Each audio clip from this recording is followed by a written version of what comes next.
Hey guys, welcome back to another episode of USA to Philippines Life Channel with your host, me, Mike, with some info for you.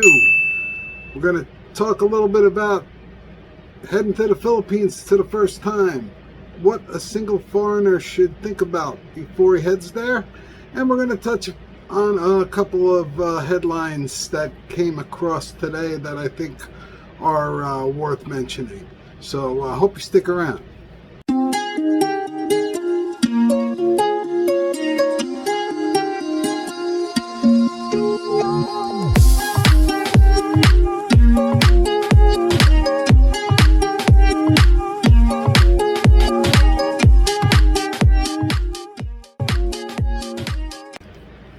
All right, welcome back, everybody. So today, as I said in the intro, just been thinking a lot about, eventually things are going to open back up again. And I know, just seeing in the comments and the comments on some of the other larger vlog sites in the niche to do with foreigners, Philippines, dating, marrying Filipinas, etc., etc. There's a lot of guys waiting to head back to the Philippines, many of which already are chatting with Filipinas, but this is for the guys that haven't met a Filipina yet. Now, having gone through the online long-distance relationship thing successfully, I do recommend that. It's a great way to go about doing it, but having experienced the Philippines, I'm going to tell you guys, if you've got the means, and I understand everybody doesn't have the means to travel back and forth to the Philippines, but if you do, and you've not been there yet, listen, once things get back to normal, and it may be a while, unfortunately, but eventually it's going to get back to normal. But for those of you that haven't met that special Filipina yet, think about taking a trip. Think about taking a trip there. Do the research. Think about where you want to go. But I would say before you do that, think about what kind of woman, what kind of Filipina are you looking for? Are you looking for somebody to go out clubbing and partying with you? Are you looking for a woman to settle down with? Are you a little bit of a younger guy? If you're a younger guy, you probably want some Filipina that's going to want to go out and do a lot of stuff with you. Or maybe you're an older guy looking at retirement, like myself. I know I don't look it, but good genes. But I'm, that was my situation. I was looking for somebody that, planning my retirement, somebody who's going to be looking to slow down around the same time that I'm looking to slow down. So you have to think about those things. So when you think about what kind of Filipina you're looking for, and this would apply to a lot of other countries similar to the Philippines, but the Philippines seems to be the best bet for most guys that are interested in foreign spouses or potential spouses. But I would say, for those who are thinking about that or are listening to what I'm saying and considering going to the Philippines to meet somebody, think long and hard on that, because it's a good bet. I will tell you. Now, when you will notice, if you already have met that Filipina and you're just waiting for things to open up, when you do finally get there and you do hook up with her and see her and meet her and spend time with her, you're going to notice how close she holds you when you're out in public, when you're in the malls, when you're out and about. And there's a reason for that. The few times that, and it wasn't many, believe me, but a couple times I did step away from my wife when I'm in the Philippines, I can see how easy it is to meet women over there. Now, again, if you like to have some beers and you like to sit in a bar, and that's going to be how you go about, planning your trip to the Philippines, you're going to go over to, a big city. You're going to sit in a bar stool or a resto bar or nightclub. You're probably going to meet a different type of Filipina than you would meet if you went somewhere else. Now, I'm going to tell you, if you're looking for good family-oriented women, your best bet is just go to the malls. Go to the Philippines, find a nice hotel that's near a lot of malls, and just hang out in the malls. Because that was my experience. I could see, and I tell my buddies that ask me about where I met my wife, I tell them, hey, just go to the malls, get a cup of coffee, walk around. The girls will come up to you. That was my experience. So just wanted to put that out there for the guys that haven't met anybody yet. If you strike out online and you're more of a hands-on kind of dating guy and you want to go out and you want to meet somebody, take the trip. It's a good experience. You get to know the culture, you get to experience being in the Philippines, and maybe you won't meet anybody the first trip, but you go another time. Just if I hadn't met my wife and I would have done that, I really saw that was a good way to do it.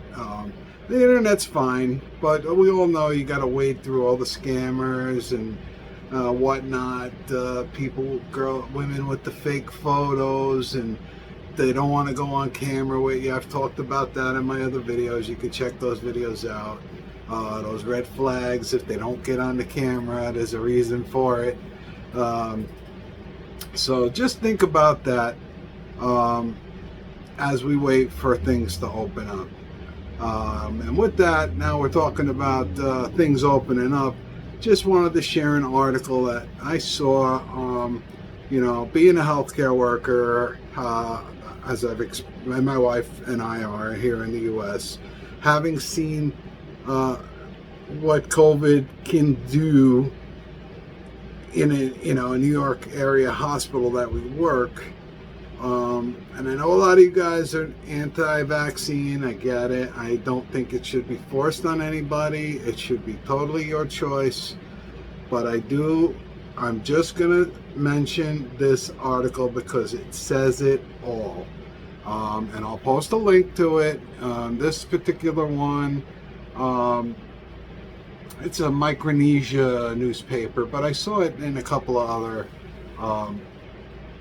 papers. I think the Inquirer, the Phil Star. It's the same, basically the same. This is the first one I grabbed, though. It's the same thing. This is dated August 18, 2021. Actually, it says the original article was from Reuters. Reuters is a reputable news source. Overwhelmed Philippine hospitals hit by staff resignations.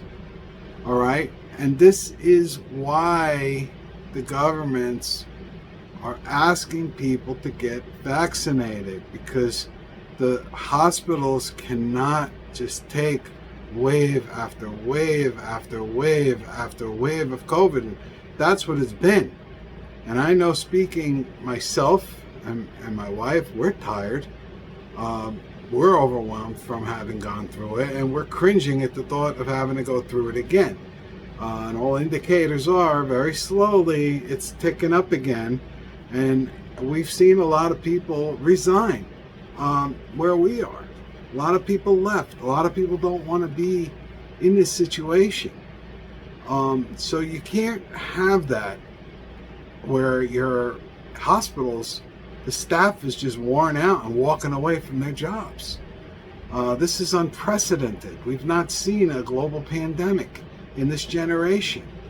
I know being a 25 years healthcare worker, we've drilled about these scenarios. Part of my job is I was trained. This is not my main job, but this is we're called to serve in this capacity in times of emergency. So we prepare to, set up gear to support the medical care effort going on when extreme times happen. So we have drilled since, I'm going to say since 9/11. All right, 9/11, 9/11/01. The years following that was when we really developed our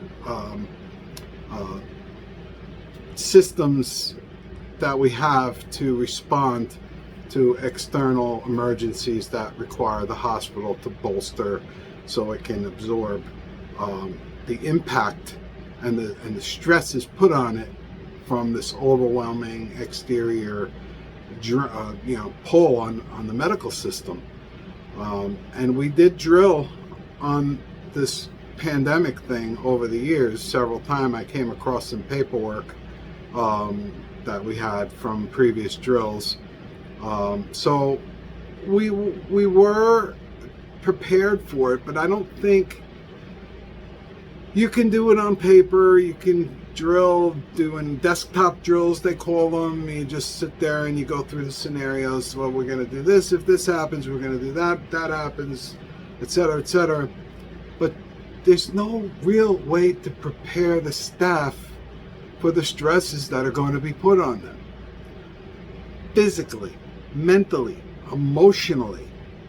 It's draining, and it just goes on and on and on.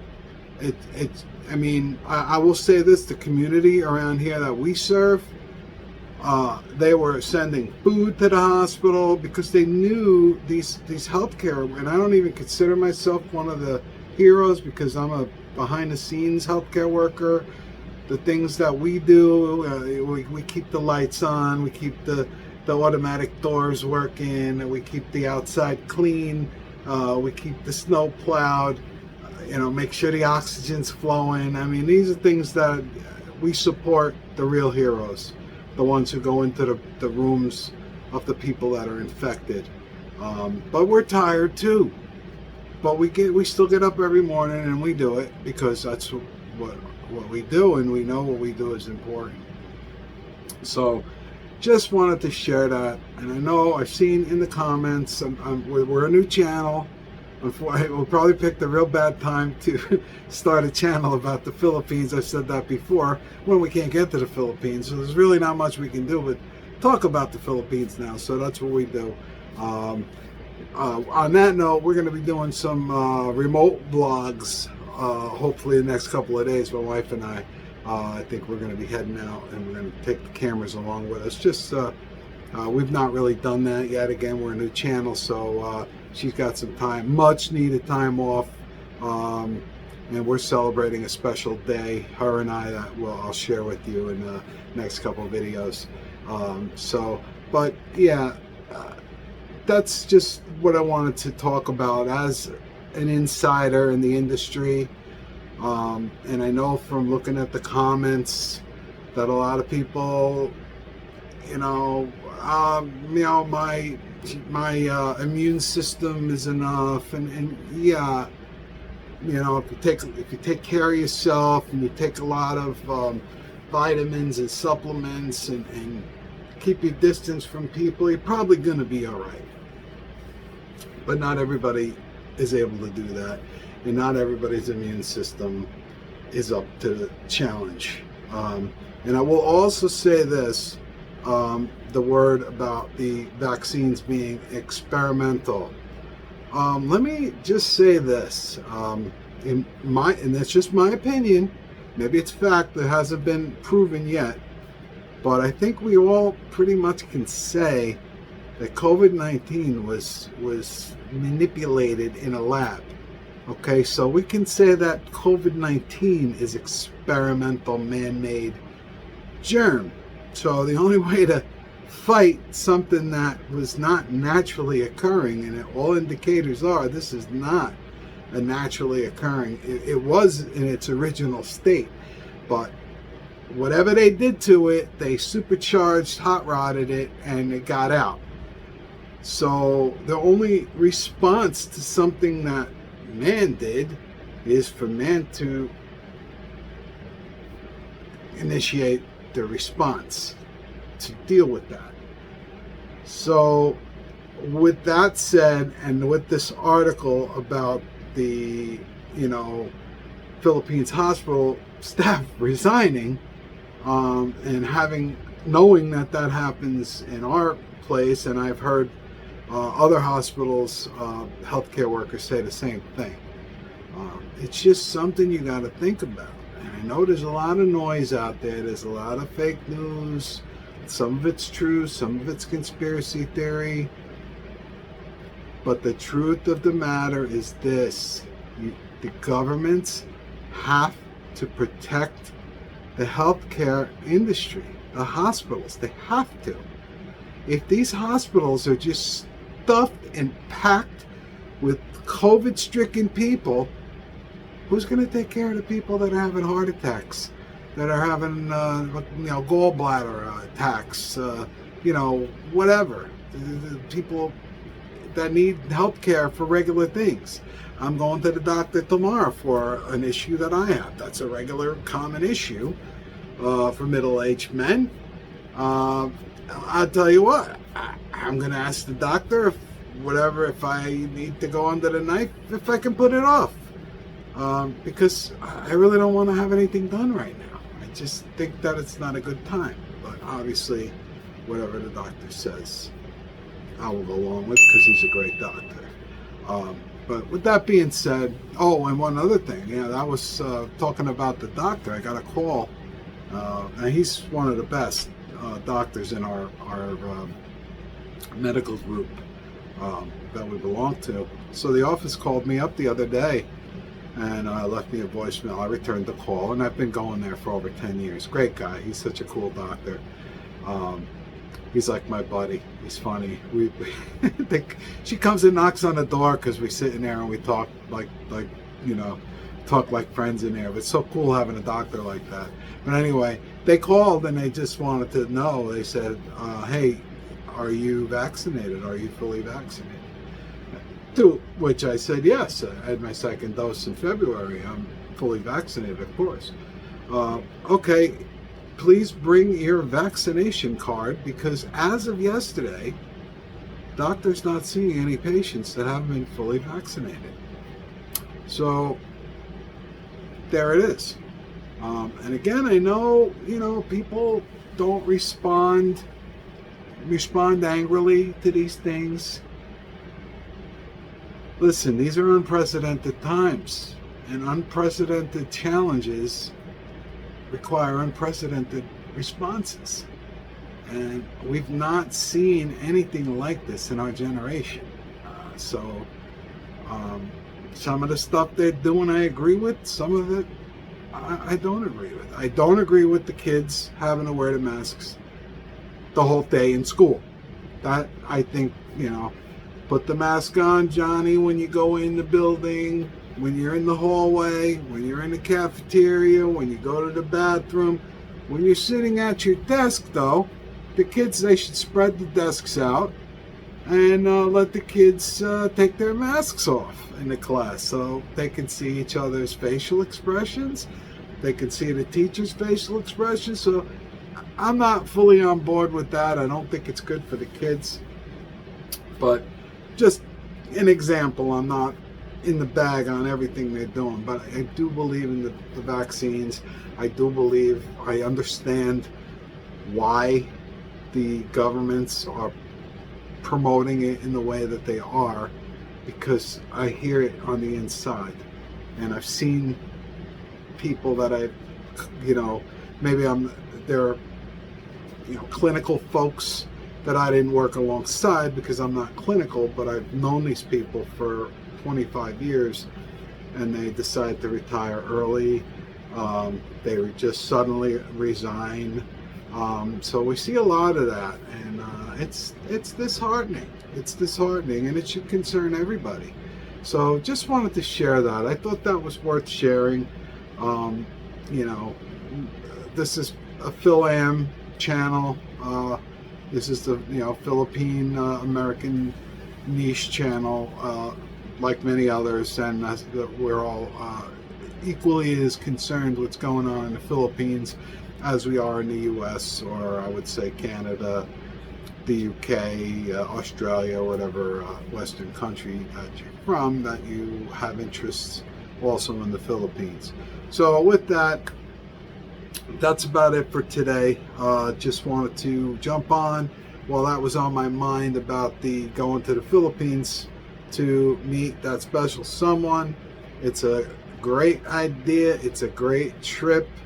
Once things open up, it's a beautiful idea. You'll have the time of your life.